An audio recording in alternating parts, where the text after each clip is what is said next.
CENTCOM, safe path through Hormuz is U.S. priority in Project Freedom. The leverage shift starts now.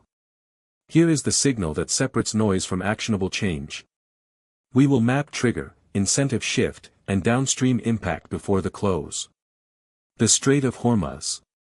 360 miles of ocean that connects the Persian Gulf to the Arabian Sea, and right now, it is the flashpoint between the United States military and regional powers who want leverage over global energy.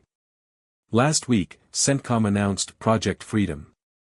The official mandate: establish and maintain safe passage for commercial shipping through Hormuz. But the real signal is sharper. The U.S. is escalating its military commitment to a region where one miscalculation, a blocked tanker, a drone strike, or retaliatory closure, could reshape energy markets and trigger inflation across every economy downstream. Here is why this matters right now. The strait is a choke point by design. 200-mile wide ocean, but only a 2-mile wide shipping lane that international law permits. Everything else belongs to Iran's territorial waters. This isn't new geography, it is old leverage with new teeth. For decades, Iran has threatened closure during tensions. In 2019, they seized a British tanker. In 2022, they harassed U.S. naval vessels. In 2024, they launched ballistic missiles near U.S. warships. The pattern is escalation disguised as maritime incidents. Project Freedom changes the game. CENTCOM is pre-positioning assets, destroyers, frigates, drone surveillance, with explicit authority to defend commercial shipping and respond to any attempt to block the strait. This is not a patrol. This is a security guarantee, backed by Fifth Fleet hardware. Now, the second layer. Energy markets are priced on certainty. If Hormuz closes for even 1 week, oil spikes $20 to $40 per barrel overnight. That triggers inflation in fuel, shipping costs, and electricity across India, Europe, and East Asia. The U.S. is signaling to markets, the spike won't happen on our watch. That signal alone de-risks energy prices and makes central banks' inflation-fighting job easier. But here is the contrarian angle. By weaponizing the strait's security, the U.S. is also signaling it owns the energy choke point. That inverts the leverage. Instead of Iran threatening closure, the U.S. is now the gatekeeper. Any nation dependent on Gulf oil, India, China, Japan, must implicitly negotiate access through American military protection. That shifts geopolitical calculus. It is not just military posturing. It is economic rent-seeking by other means. Who feels this first? Oil importers. India imports 70% of its crude from the Gulf. Every dollar per barrel increase costs the rupee and inflates energy bills for Indian consumers and manufacturers.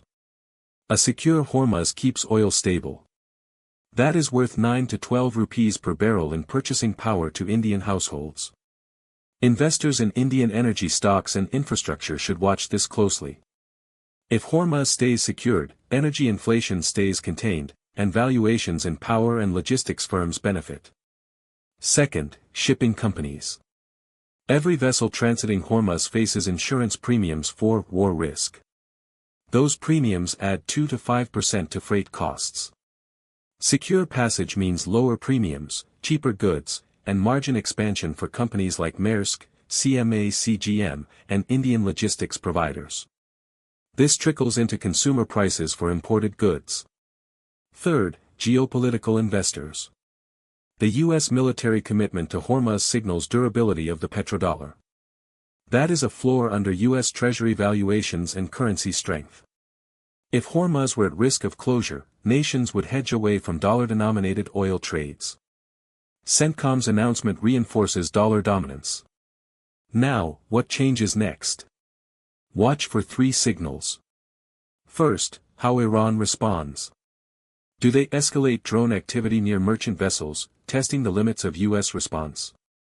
Or do they back down, accepting that the military equation has shifted? Second, watch OPEC production announcements. If they believe Hormuz is secure, they may release strategic reserves, signaling confidence in global supply.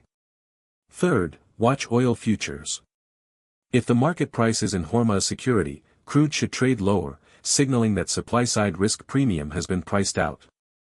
The deeper implication. This is how great powers compete now. Not through direct military engagement, but through choke point control and the credibility to defend it. The US just made a bet that it can afford to defend Hormuz indefinitely. China, watching from the sidelines, is noting that its Belt and Road Initiative depends on US-secured waterways. That is a dependency China will spend the next decade trying to reduce through energy partnerships, Arctic routes, and alternate energy sources.